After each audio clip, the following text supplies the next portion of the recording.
and gentlemen, at the end of the semi-final series, the final score is 93 for Uganda. 100 for the winner.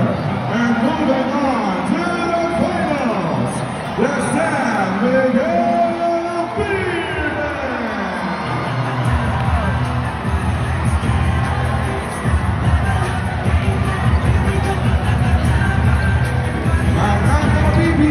Mag-uumpisa ang ating best of 7 final series sa darating na linggo, July 30 dito sa Smart Arkansas Coliseum.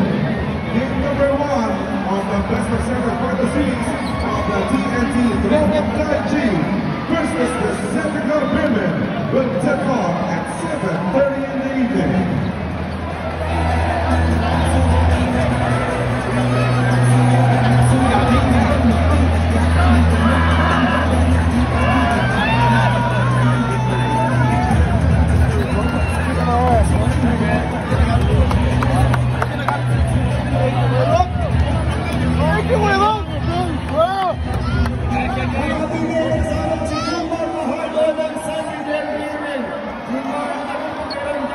For 7 days, magbabalik ang SMB sa finals this season.